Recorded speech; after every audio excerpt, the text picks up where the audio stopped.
हाँ, good morning बच्चों। आज हम लोग इंटरमीडिएट एग्जामिनेशन में जो 2 नंबर का एक क्वेश्चन आता है ग्रामर से, जो कि सिंपल सेंटेंस के अंतर्गत आता है, उसके बारे में पढ़ेंगे, जिसका नाम है नॉमिनेटिव एब्सोल्यूट। तो नॉमिनेटिव एब्सोल्यूट के बारे में आज हम लोग चर्चा करेंगे, विस्तार से चर्चा करेंगे कि वह किस प्रकार से उसके जो है वाक्य आते हैं और कैसे हम उसे जो है कंबाइन करते हैं। तो आइए, जिसका नाम है नॉमिनेटिव एब्सोल्यूट।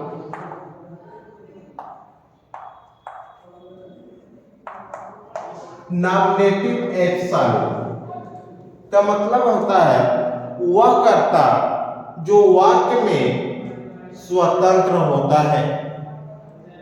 वाक्य में स्वतंत्र होता है उसे हम नॉमिनेटिव एब्सोल्यूट के नाम से जानते हैं। तो इसमें जो वाक्य आता है, पहला नियम होता है, रूल नंबर 1 हमारा होता है कि जब वाक्य एक्टिव वॉइस में होता है, एक्टिव वॉइस में, तो हम हैविंग का प्रयोग करते हैं। किसका प्रयोग करते हैं? हैविंग का। हैविंग का प्रयोग करेंगे और कॉमा लगा करके दूसरा वाक्य ज्यों का त्यों लिख देते हैं। और रूल नंबर 2 होता है कि जब वाक्य पैसिव वॉइस में होता है, किसमें होता है? पैसिव वॉइस में होता है, तो हम हैविंग के साथ बीन का प्रयोग करते हैं। किसका प्रयोग करते हैं? हैविंग के साथ बीन का प्रयोग करते हैं। और इसमें क्रिया का, चाहे एक्टिव वॉइस में हो या पैसिव वॉइस में हो, जब हैविंग या हैविंग बीन का प्रयोग करेंगे तो क्रिया का तीसरा रूप लिखते हैं, यानी कि +V3 हो जाता है, यानी क्रिया का तीसरा रूप।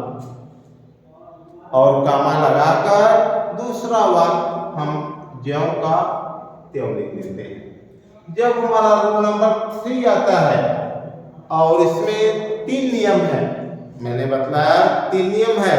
पहला, वाक्य एक्टिव वॉइस में हो तो हैविंग का प्रयोग, यदि पैसिव वॉइस में होता है तो हैविंग के साथ बीन का प्रयोग करते हैं।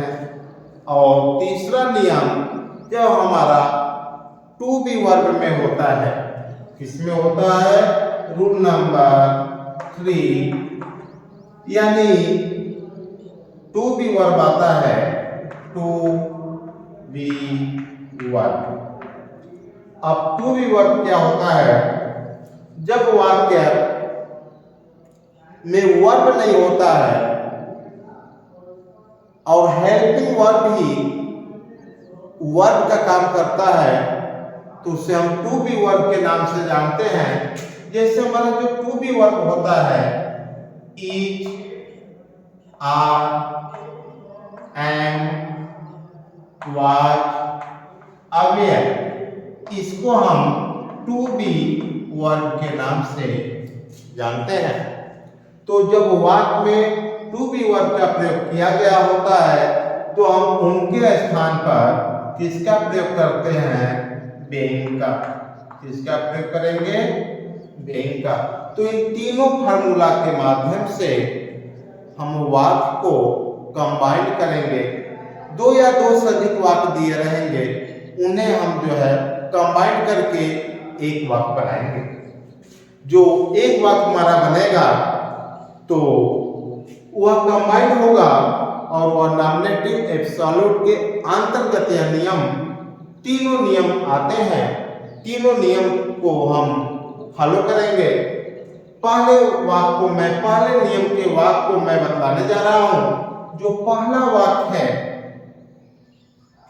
जो एक्टिव वॉइस में वाक्य है, उसे मैं आपको समझा रहा हूं। जैसे एक एग्जांपल मैं दे रहा हूं।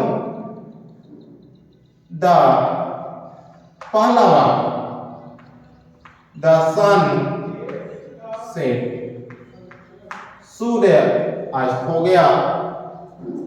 दूसरा वाक्य है द स्टार्स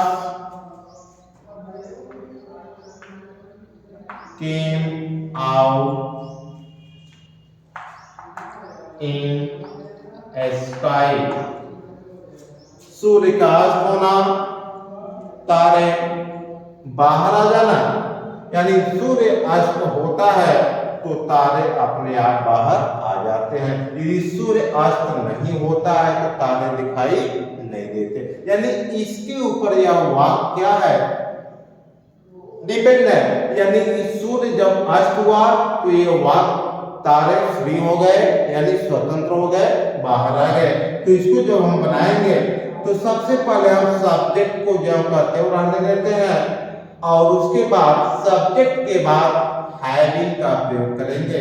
यानी हो जाएगा द सन हैविंग सेट। कामा लगा करके दूसरा वाक्य ज्यों का त्यों। ये ध्यान रखना है कि यहाँ कामा लगाएंगे तो यह वाक्य इस्तेमाल में हो जाएगा। यानी द स्टार्स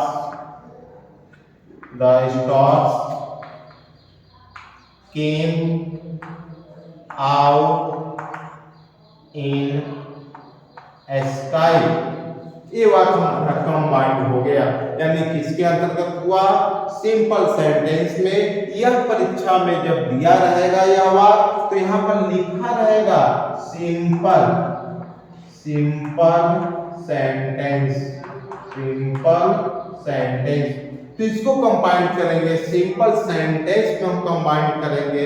सेंटेंसेस के अंतर्गत हुआ करता है तो सिंपल सेंटेंस में यानी कंबाइन करने पर हमारा वाक्य बनेगा।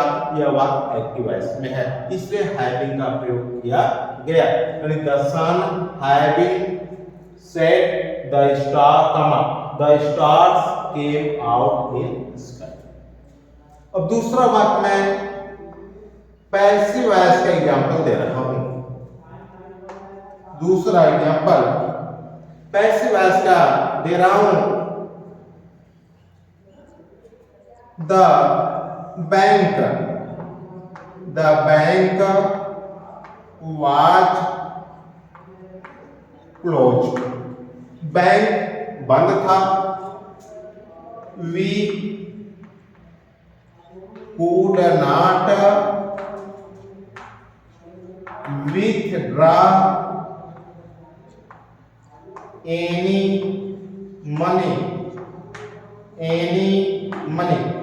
यानी बैंक बंद था तो हम लोग कोई जो है पैसा बैंक से नहीं निकाल सके। तो यह वाक्य के साथ V3 वर्ब का तीसरा रूप आ गया है, वाक्य पैसिव वॉइस में है। तो इसको जब हम बनाएंगे तो हैविंग के साथ बीन का प्रयोग, ये आपको ध्यान देना होगा। पैसिव वॉइस में तो हैविंग बीन, यानी कि बनेगा the bank having been closed, comma दूसरा वाक्य ज्यों का त्यों रहेगा। We could not withdraw any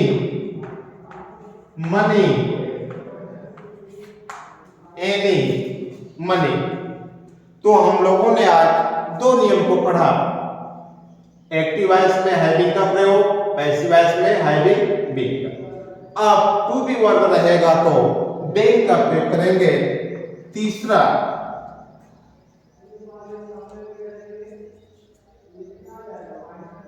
the game was over. The game was over.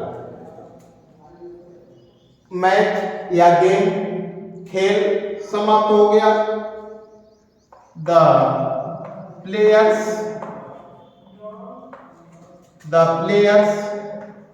went their houses. तो अब यहाँ पर ओवर आया है और इसलिए यह टू बी वर्ब है, तो हम किसका प्रयोग करेंगे? बीइंग का प्रयोग करेंगे। किसका करेंगे? बीइंग का प्रयोग करेंगे।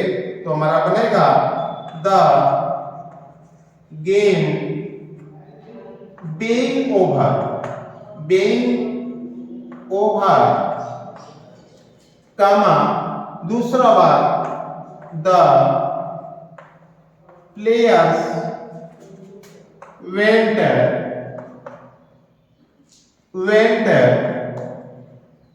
There houses. तो हमारा यह तीनों नियम, मैंने आपको 3 नियम दिया। एक्टिव वॉइस में हैविंग का प्रयोग, पैसिव वॉइस में हैविंग बीइंग का प्रयोग और टू बी वर्ब बीइंग का प्रयोग। इन तीनों नियम को ऐसे वाक्य आपको परीक्षा में आएंगे। आप आसानी से इस नियम को फॉलो करके आपको जो एक क्वेश्चन आएगा आसानी से उससे आप जो है इजी नियम, इजी क्वेश्चन रहेगा, आसानी से आप आंसर दे सकते हो। आप परीक्षा में नंबर्स को प्राप्त कर सकते हैं। बहुत सारे क्वेश्चंस इसमें आपको मिलेंगे एग्जाम्पल के साथ। और मैंने जो आपको बतलाया, जब आप ग्रामर की बुक खोलेंगे तो उसमें बहुत सारे जो है प्रैक्टिस करने के लिए वक्त मिलेंगे, उनको आपको कमेंट करना होगा। और जो समझना है मात्र इन तीनों नियम से, उसे आप जो है कमेंट करके समझ लेंगे। जैसे मैंने कोई वाक्य दे दिया, अब आपको पहचानना है कि यह वाक्य एक्टिव वॉइस में है कि पैसिव वॉइस में है कि यह टू बी वर्ब में है। आपको इसको पहचानना अति आवश्यक है। एक वाक्य मैं देने जा रहा हूं, जरा इसको आप पहचानिए और देखिए कि यह वाक्य जो है किसमें है। The police arrived. पहला वाक्य है द पुलिस अराइव्ड। दूसरा वाक्य मैं इसी में देने जा रहा हूं, द थीव्स भी यस लगेगा। द थीव्स रैन अवे, यानी पुलिस आ गए। तो पुलिस आ गए तो चोर क्या किए? भाग गए, रैन अवे। तो यह बात किसमें है आपको ध्यान देना होगा। कोई बता सकता है बच्चा? कोई बंदा बता दे कि किसमें है, एक्टिव में है कि पैसिव में है कि टू बी वर्ब है? बोलो।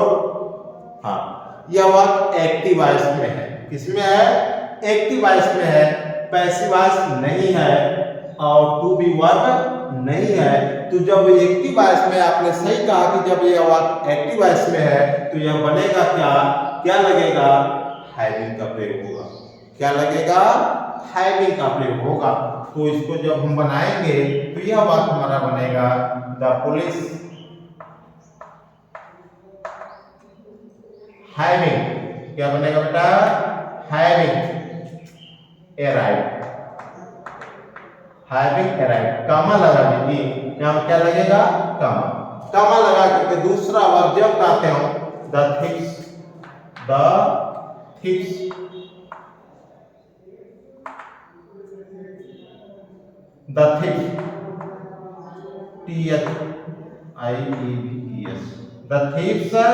Ran away. यही वाक्य आपका बनेगा।